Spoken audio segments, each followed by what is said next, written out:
Hey guys, welcome to another episode of Pap Culture Talks. So, you know how guys are always talking about, oh, you guys are, getting weaves and you're spending so much braids. So, time and money and so we're here at Narcisse in Mowbray, Cape Town, to find out what it is that goes behind the scenes when men cut their hair. And actually wait 42 what?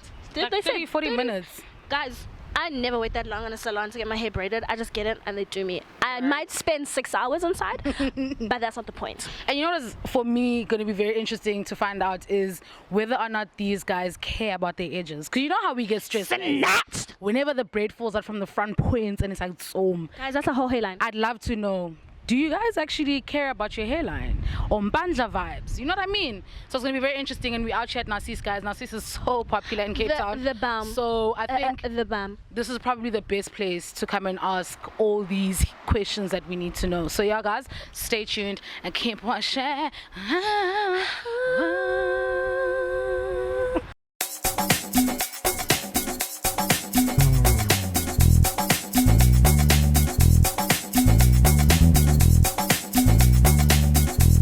So, how long have you been with your barber? And would you ever try a female barber or a new person in general? To be honest, female barber, I don't think I'd ever do that. Just simply because I think it's quite rude for someone to just be playing with your hair, especially with females. What's going on? Guys, what's going on? Female barber, never. No woman will touch my hair, bro. Like, it's not even about a gender thing, but it's just in general. I don't trust a woman cutting my hair. But it's a gender thing when you can't trust a woman. You see, you're twisting my words. It's just, I don't trust a woman when she cuts my hair. And that's all there is to it. So it's not about gender, it's just I don't trust them cutting my hair. I have to say I am afraid of trying out new people because the whole thing about a haircut is that you actually need to stay with it for a long time and you need to know what you want and it needs to be the way you want it. Are you saying a female can't do it? I'm not saying you can't, but I mean, I've never been in a situation where I've been cut by a woman. So that alone is already like, I don't know, you know? The thing is that, I don't know, it's something about your head when someone the person needs to know what they're doing. And personally, I've always viewed being cut, being barbered or being cut your hair, it's always better if it gets done by like a guy or something like that. I've been with this guy for like 2-3 years now. Every time I come here, it's either him or Narcisse, and I've never changed since I came to Cape Town. So I trust these guys. I'm happy with them, and yeah.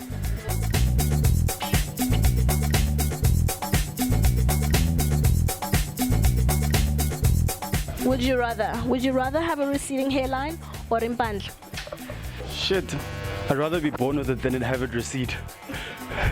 What are you saying? Mbandla, from the beginning, and then I just know bless God my whole life. Hey, this is easy, bruh. Already my hairline's receding, so I'm just running with this cut for another 2 or 3 years. So yeah, I'm just running with it, bruh. Come 2 or 3 years, I know the hairline is gone. Yeah, I'm trying to definitely mbandla. I think it's men who've come to accept that in our lives at some point in time. That's something we're gonna have. So rather that hairline in North China, nah, it's better. I just have mbandla. I'm to be right. Do you have any stories of an experience that you've ever had in a salon where the guy just did nails on your head? What happened that day? Definitely. I was in PE for one of my friend's birthdays, and then I had to go to this Indian hair salon. Some Indian guy had to cut my hair, and I knew it was gonna go wrong from how he started off. You know, they usually start at the bottom. That's when you know it's gonna go right. This guy started on top in the middle. So already I was like, nah, I can't trust this guy. But long story short, I ended up with a ruined fade that looked like a mohawk, but wasn't really a mohawk. So he just messed it up. And I had to, it goes back to what I was saying about haircuts are actually a very sensitive thing for guys, you know. If it goes wrong, you have to live with it, man. You're the guy that has to carry that thing around. So you gotta make sure that it's proper. I've had like a really bad experience. For me, as in those, so long as I'm trying to be when I get home and I notice, but actually, le trim le brand betting guy apa it's not like perpendicular to Introvoyam. And I'll end up going back and tell this guy, look, dog, you messed me up here, so can you just please fix me up? But this is usually like back home, as an app, it has never happened before. So I just always go back and tell them, no, just go up, and then be done with it. Hey, my man, I had like 2 bad experiences, and they were both here in Mowbray. The one was pretty close to ShopRite. I won't mention names though. It was pretty close to ShopRite. And then another one here, just inside this alleyway. This guy, right, I was broke. The lines were just too long at Narcisse, so I had to make do with whatever I could find. I went in there. I could tell that this guy looked trustable, you know. So I was like, okay, no, boy, let me give you a test run. So yeah, I jump on his chair, and then he starts to do me right, does me right.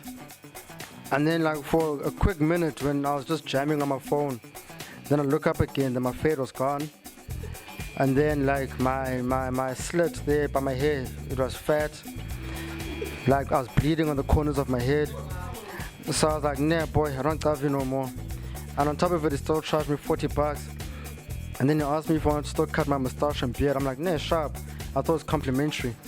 Only to find out another 10 Rand added. So I think that's just the worst experience for me, and yeah.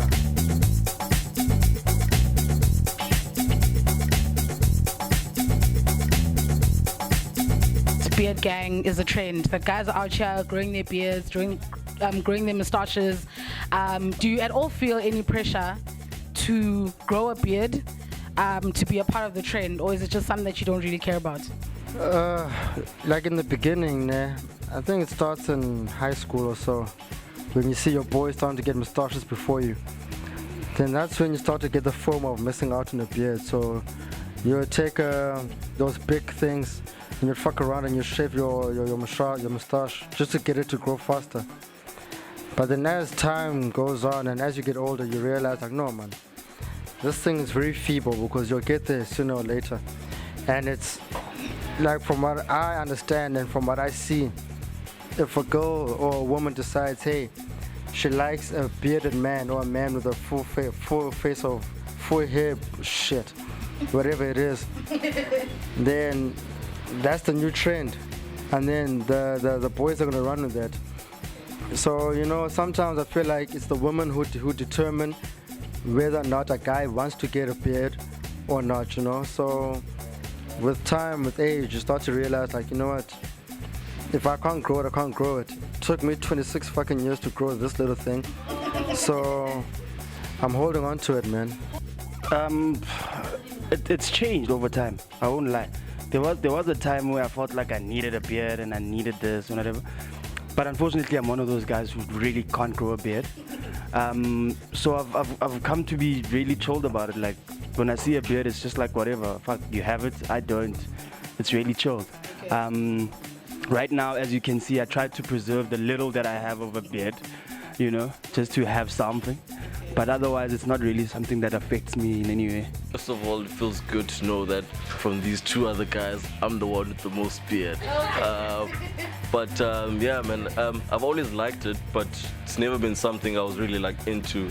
I don't feel any sort of pressure. As you can see, Kleba right now, I always cut it off. It's not something which I'm really fazed by. It suits certain people. Some people doesn't sit like nicely on. For me, I don't think it's something which suits me, so I always just make sure to take it off. And yeah. So when you're done and you're about to leave this place, do you ever feel like, where the bitch is at? Of course. That's the whole point. No, that's a joke. I think the best way to quote it is a song by Rich Boy. Like, he's got a line that says, just got a fresh cut, now we're looking for them freaks. That's me as soon as I leave this door, you know. So as soon as my hair is cut, I get my wash on, spirits, I'm looking good, smelling delicious. I then trust when I walk out those streets, I'm about to grab me mine, you know, shit. Well, you do feel good, and that's one thing I can't say no to, and it feels good. As you walk out the doors up on Narcisse, you just feel the air rushing through your head. You feel my shit. the back right now, the right, actually, matter of fact, and you feel yourself as you're walking down the street. If you're walking, you actually look at the cars parked and you try to see a reflection of yourself. Like, yeah, it's quite crazy. You always feel good. It feels good. It feels good. You don't have to wear a cap anymore. You know, you don't have to feel like you need a haircut. You actually walk out with a little bit more confidence. You can speak to more people than you would before. You know, so it's a good feeling. I won't lie. And it feels so good that you actually get offended by people not noticing that you just cut your hair. You are the baddest manje and ababoni. Exactly. You must recognize.